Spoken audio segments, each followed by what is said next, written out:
ಸಂಸ್ಕೃತದೊಳಗೆ ವೇದ ಶಬ್ದ ಏನದಲ್ಲ, ಇದು ವಿಧಜ್ಞಾನೆ ಅಂತ ಧಾತು. ಇನ್ನು ಕೆಲವು ರೀತಿಯಿಂದ ಹೇಳಬಹುದು. ಇದು ಒಂದು ಪಾಪ್ಯುಲರ್ ಆಗಿರೋ ಒಂದು ನಿಷ್ಪತ್ತಿ ಅಂತಂದ್ರೆ ಅದರದ್ದು ಎಟಿಮಾಲಜಿ ಪ್ರಕಾರ ಹೇಳಬೇಕು ಅಂದ್ರೆ ವಿಧಜ್ಞಾನೆ, ವಿಧ ಅಂತ ಧಾತು. ವಿಧ ಅಂದ್ರ ತಿಳಿಯೋದು ಅಂತ ಅರ್ಥ, ಜ್ಞಾನ ಅಂತ ಅರ್ಥ. ಓಕೆ, ವಿದಂತಿ ಅನೇನ ಇತಿ ವೇದ ಅಂತ.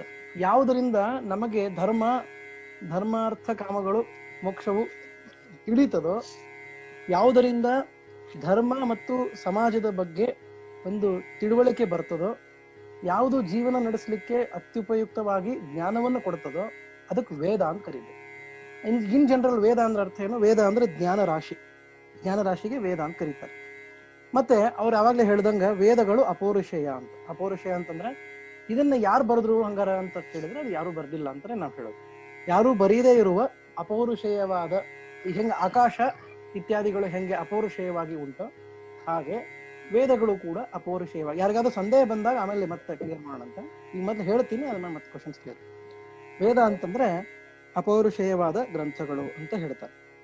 ಯಾಕೆ ಈ ವೇದಗಳು ಇರ್ಬೇಕು ನಮಗೆ ಅಂತಂದ್ರೆ ಇದ್ರ ಕಾರಣ ಏನಂದ್ರೆ, ಆಚಾರ್ಯರು ವಿಷ್ಣು ತತ್ವ ನಿರ್ಣಯದಲ್ಲಿ ಒಂದು ಮಾತು ಹೇಳ್ತಾರೆ. ನೇಂದ್ರಿಯಾಣಿ ನಾನುಮಾನಂ ವೇದಾಹ್ಯವ ಏನಂ ವೇದಯಂತಿ ತಸ್ಮಾದಾಹು ವೇದಾಹ ಅಂತ.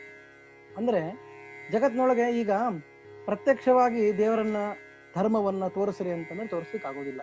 ಪ್ರತ್ಯಕ್ಷವಾಗಿ ನೋಡು ಇದೇ ಧರ್ಮ, ಇದೇ ದೇವರು ಅಂತ ತೋರಿಸ್ಲಿಕ್ಕೆ ಆಗೋದಿಲ್ಲ. ಮತ್ತೆ ತರ್ಕ ಮಾಡಿ ಲಾಜಿಕ್ನಿಂದ ತೋರಿಸಬಹುದು ಅಂತಂದ್ರೆ ಕೆಲವು ಲಾಜಿಕ್ನಿಂದ ಇಲ್ಲ ಅಂತಾನು ಪ್ರೂವ್ ಮಾಡ್ಲಿಕ್ಕೆ ಬರ್ತದೆ. ಹೀಗಾಗಿ ಲಾಜಿಕ್ ಹ್ಯಾಸ್ ಬೋತ್ ಫೇಸಸ್. ಒಂದು ಪಾಸಿಟಿವ್ ಆಗಿಯೂ ಇದೆ, ಒಂದು ನೆಗೆಟಿವ್ ಆಗಿದೆ. ಯಾವ ತರ್ಕದಿಂದ ನಾವು ದೇವರು ಇದ್ದಾನೆ ಅಂತ ಹೇಳಬಹುದು, ಇನ್ನು ಕೆಲವು ತರ್ಕಗಳಿಂದ ಇಲ್ಲ ಅಂತಾನು ನಾವು ಸಿದ್ಧ ಮಾಡಬಹುದು.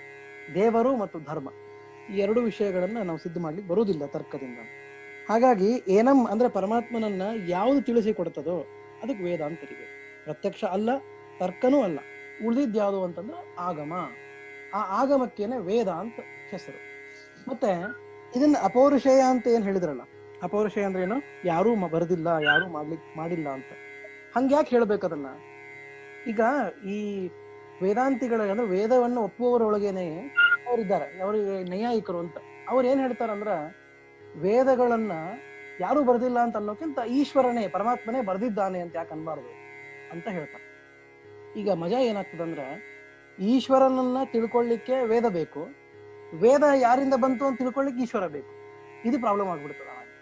ಈಗ ನಮಗೆ ಈಶ್ವರ ಪ್ರತ್ಯಕ್ಷದಿಂದ ಗೊತ್ತಾಗ್ತಾ ಇಲ್ಲ ಅಂದ್ರೆ ಈಶ್ವರ ಅಂದ್ರೆ ದೇವರು, ಶಿವ ಅಂತ ಅರ್ಥ ಅಲ್ಲ. ಈಶ್ವರ ಅಂದ್ರೆ ದೇವರು ಪ್ರತ್ಯಕ್ಷದಿಂದ ಗೊತ್ತಾಗ್ತಾ ಇಲ್ಲ ಅಂತಾನೆ ಸಮಸ್ಯೆ. ತರ್ಕದಿಂದಲೂ ಸಿದ್ಧ ಮಾಡ್ಲಿಕ್ಕೆ ಆಗ್ತಾ ಇಲ್ಲ. ಇನ್ನ ಮೂರನೇ ದಾರಿ ಇರೋದೇ, ಒನ್ ಅಂಡ್ ಓನ್ಲಿ ದಾರಿ ಉಳಿದಿರೋದು ಏನು ಅಂತಂದ್ರೆ ಆಗಮ, ವಾಕ್ಯಗಳಿಂದ ತಿಳಿಯಬೇಕು ಅಂತ. ಈಗ ಅದೇ ವಾಕ್ಯಗಳನ್ನ ಈಶ್ವರನೇ ಬರೆದಿದ್ದಾನೆ ಅಂತ ಹೇಳಿಬಿಟ್ರೆ ಹಂಗಾರೆ ಈಶ್ವರನ ತಿಳಿಯೋದಕ್ಕೆ ಇನ್ಯಾವ ವಾಕ್ಯ ಹುಡುಕೊಂಡು ಹೋಗ್ಬೇಕು? ಅದರಿಂದ ವೇದವನ್ನ ಈಶ್ವರನೇ ಬರೆದಿದ್ದಾನೆ ಅಂತ ಹೇಳಿದ್ರೆ ಈ ಪ್ರಾಬ್ಲಮ್. ಇನ್ನೊಂದು ಪ್ರಾಬ್ಲಮ್ ಇದೆ, ಅದಕ್ಕೆ ಯಾರೋ ಬರೆದಿದ್ದಾರೆ ಅಂತ ಹೇಳಿದ್ರೆ, ಯಾರೋ ಒಬ್ಬ ವ್ಯಕ್ತಿ ಬರೆದಿರೋ ಗ್ರಂಥ ಪ್ರಮಾಣ ಆಗ್ಲಿ ಅಂತ ನಾವು ಹೇಳಿದ್ರೆ ಆ ವ್ಯಕ್ತಿಯನ್ನ ಡಿಸ್ಲೈಕ್ ಮಾಡೋರು ಅಥವಾ ಆ ವ್ಯಕ್ತಿಯನ್ನ ಟ್ರಸ್ಟ್ ಮಾಡದೇ ಇರೋರು ಬಹಳ ಜನ ಇರ್ತಾರೆ. ಅವ್ರಂತಾರ ನಾವ್ ಯಾಕೆ ಒಪ್ಬೇಕು ಅಂತ. ಈ ಉದಾಹರಣೆಗೆ ನಾನೇ ನಾಳೆ ಒಂದು ಗ್ರಂಥ ಬರ್ಕೊಂಡ್ಬಂದು ಹೇಳ್ತೀನಿ ಏನಂದ್ರೆ, ಈ ಗ್ರಂಥನೇ ಪ್ರಮಾಣ, ಇದನ್ನೇ ಒಪ್ಕೊಂಡು ಇನ್ಮೇಲೆ ಇದನ್ನೇ ಉಪಯೋಗಿಸ್ರಿ ಎಲ್ಲಾರು ಅಂದ್ರೆ ನನಗೆ ಕಪಾಳಕ್ಕೆ ಹೊಡೆದಿಲ್ಲ ಅಂದ್ರೆ ನನ್ ಪುಣ್ಯ ಅಂತ. ಯಾಕೆ? ನೀ ಹೇಳಿದೆ ಅಂತ ಅದನ್ನ ಯಾಕೆ ಒಪ್ಕೋಬೇಕು ಅಂತ.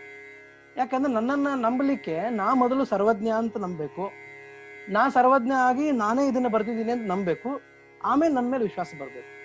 ಅಂತೂ ನನ್ನ ಮೇಲೆ ಪೂರ್ಣವಾದ ವಿಶ್ವಾಸ ಎಲ್ರಿಗೂ ಬರ್ಲಿಕ್ಕೆ ಶಕ್ಯ ಇಲ್ಲ. ಆದ್ದರಿಂದ ಒಬ್ಬ ವ್ಯಕ್ತಿಯನ್ನ ಅದಕ್ಕೆ ನಾವು ಕರ್ತ, ವೇದವನ್ನ ಬರ್ದಿದ್ದವನು ಅಂತ ಒಪ್ಕೊಳ್ಳಿಕ್ ಆಗೋದಿಲ್ಲ. ಇನ್ನೂ ಒಂದು ಪ್ರಾಬ್ಲಮ್ ಅಂದ್ರೆ, ಯಾರೋ ಒಬ್ಬ ವ್ಯಕ್ತಿ ಒಂದು ಗ್ರಂಥ ಬರ್ದಿದ್ದಾನೆ ಅಂತಂದ್ರೆ ಅವನ ರಾಗ, ಅವನ ದ್ವೇಷ, ಅವನ ಸ್ಟೇಟ್ ಆಫ್ ಮೈಂಡ್ ಏನಿದೆಯೋ ಅದರ ತಕ್ಕಂತೆ ಅದರೊಳಗೆ ದೋಷಗಳು ಬರ್ಲಿಕ್ಕೆ ಸಾಧ್ಯ ಇದೆ. ನಾವು ಬರೆದಿರೋ ವಾಕ್ಯಗಳಲ್ಲಿ ನಮ್ಮ ಮೂಡನ್ನ ಅನಲೈಸ್ ಮಾಡ್ತಾರೆ. ಈಗೆಲ್ಲ ನೋಡಿರ್ಬೋದು ನೀವು, ಮಷಿನ್ ಲರ್ನಿಂಗ್ ಅಂತ ಬಂದಾಗ ಸೆಂಟಿಮೆಂಟ್ ಅನಾಲಿಸಿಸ್ ಅಂತ ಮಾಡ್ತಾರೆ. ಅನ್ನೋ ಅರ್ಥ ಏನಂದ್ರೆ, ಒಂದು ವಾಕ್ಯ ಹೇಳಿದ್ರೆ ಆ ವ್ಯಕ್ತಿಯ ಸೆಂಟಿಮೆಂಟ್ ಏನಿರ್ಬೋದು ಅಂತ ಗೆಸ್ ಮಾಡ್ತಾರೆ.